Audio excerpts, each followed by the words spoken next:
Well, in the shop with me today, I got my good buddy Danny Agosta from Steele Rubber Products. Danny, great to have you back, man. Hey, I'm glad to be here. Man, Steele Rubber's been around for a long, long time. You're third generation into biz, and this is a special year for you. Yeah, this is our 60th year in business. 60th year. That's a long time making black squishy stuff.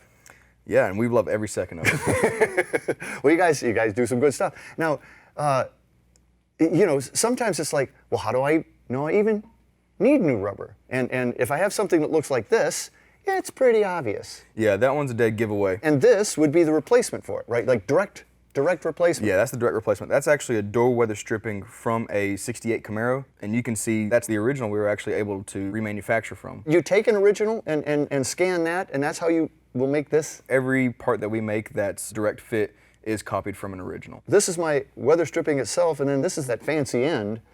How are those married together? They're actually molded on. They are molecularly one piece. They're not glued on or anything like that. They're molecularly bonded. Absolutely. Wow. So this, I imagine, is extruded. Yes. And then that's bonded onto it. That's the molded end. We have brass cores inside of them. They're a perfect replacement.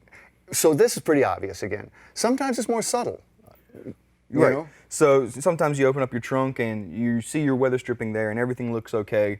But if you take a close look at it, general rule of thumb, if a car is over 25 years old, you should really be looking at your weather stripping, because just the compounds they used back then aren't the same as they are now. Mm-hmm.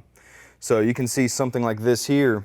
You can see a little crack in here, right? But you can see all this pitting. Oh, it's breaking down. I mean, that's absolutely from rust and moisture and ozone and dirt and debris getting in there and tearing things up. You can tell it's not really doing a great job of sealing across there. No. Is this the replacement piece? Yeah. This is what that used to look like? So you can see just how the ends are so different there. It's been squished. It's kind of compressed into this fit against the trunk seal.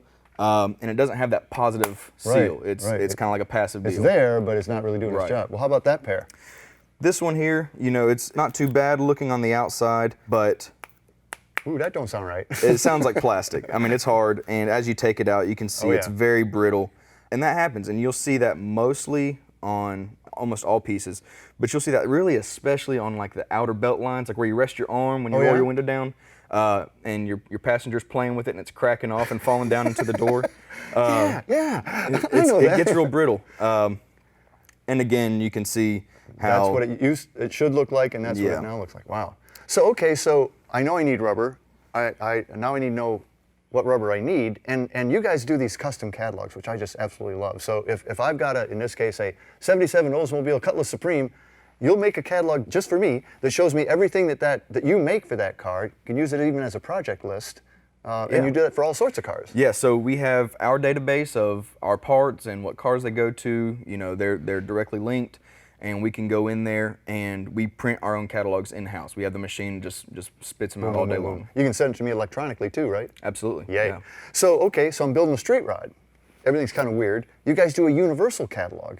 Yeah, so with street rods, you know, whether it's either a car that didn't come with rubber on it originally, or kit car or something like that, you're going to have to find something to seal out your air. And this is like, these are some of the extrusions you guys make, and you kind of say, I think that's about right, but you're still going to need to kind of know what that gap is that you're trying to fill. Right. The best way to figure out the size of that gap in there is a little bit of silly putty and saran wrap. The magic pair. It's all you need. You take the silly putty, you wrap it in the saran wrap, you close it in the door, and it conforms to that size. You take it back out, give it a quick measurement, then you know what that gap is, and you can go off your seal from there. That is incredible. Well, so it almost doesn't matter what vehicle I'm working on, you guys have got the rubber for it. And when it no longer is black and squishy, you guys have got the right black and squishy stuff for it. We can make it black and squishy again. You can make it black and squishy again. Well, that's what Steele Rubber does, and it's been doing now for 60 years. Wow.